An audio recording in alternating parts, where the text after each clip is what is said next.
قربانی کس شخص پر واجب ہے؟ قربانی کس پر واجب ہے، اس کے نصاب کے بارے میں تفصیل سے بتا دیں آصف صاحب کشمیر سے۔ جناب آصف صاحب، قربانی کے نصاب میں 5 چیزیں دیکھی جائیں گی، 5، یہ خوب اچھی طرح دماغ میں بٹھا لیں۔ اور یہ 5 چیزیں کس دن دیکھی جائیں گی؟ بقرعید کی صبح صادق، یعنی 10 ذی الحجہ کی صبح صادق سے لے کر 12 ذی الحجہ کے غروب آفتاب، یعنی یہ جو 3 دن ہے نا قربانی کے، 10، 11، 12، ان 3 دنوں میں کوئی شخص صاحب نصاب ہو تو اس پر قربانی واجب ہے۔ صاحب نصاب کا مطلب کیا ہے؟ یہاں پر قربانی پر خوب سمجھ لیں۔ سونا ہو کسی کے پاس، یا چاندی ہو، یا مال تجارت ہو۔ تجارتی مال کا مطلب وہ چیز جو بیچنے کی نیت سے خریدی ہو، کوئی پراپرٹی ہے بیچنے کے لیے خریدی، دکاندار کا جو جتنا سامان دکان میں پڑا ہوتا ہے سب بیچنے کے لیے خریدا ہوتا ہے، کوئی کپڑا آپ نے خریدا تھا، خریدتے ہوئے بیچنے کی نیت تھی، تو یہ تجارتی مال کہلاتا ہے۔ چوتھی چیز ہے نقد رقم، کیش، یعنی جو بھی آپ کے پاس بینک میں یا جیب میں جو کیش اماؤنٹ پڑا ہوتا ہے، یہ 4 چیزیں ہو گئی۔ 5ویں چیز ہے ضرورت سے زائد سامان۔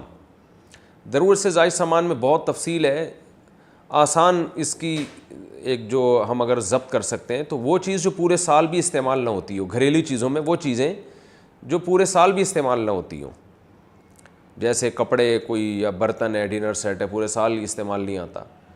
اسی طرح کوئی پراپرٹی پڑی ہوئی ہے جو نہ کرائے پر دی ہے آپ نے اور نہ آپ اس میں رہتے ہیں، وہ پراپرٹی بھی ضرورت سے زائد میں داخل ہے۔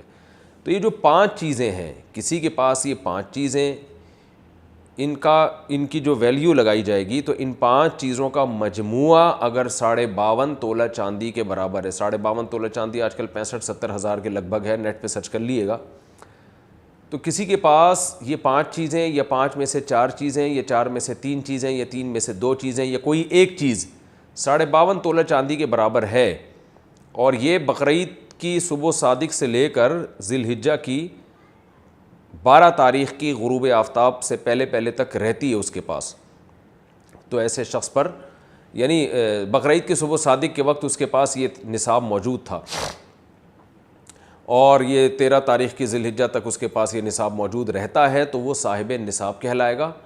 13 تاریخ نہیں، 12 تاریخ، 10، 11، 12، 3 دن، تو وہ صاحب نصاب کہلائے گا اور اس پر قربانی واجب ہے، بشرطے کہ یہ جو 5 چیزیں یا 4 یا 3 یا 2 چیزیں میں نے بتائی ہیں، ان میں سے سب سے پہلے قرضہ مائنس کیا جائے گا، یعنی قرضہ مائنس کر کے 52.5 تولہ چاندی کے برابر بن رہا ہو۔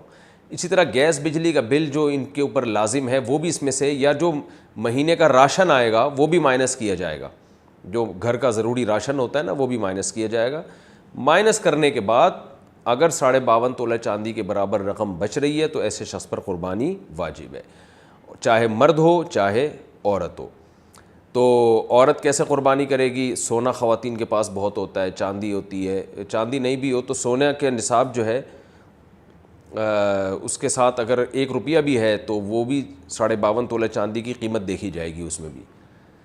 تو عورت کیسے قربانی کرے گی؟ اس کے پاس تو کیش نہیں ہوتے عام طور پہ، تو پورے سال جمع کرے، تھوڑے تھوڑے اپنی جیب خرچی سے بچایا کرے، یا سونا کو بیچ کر کرے۔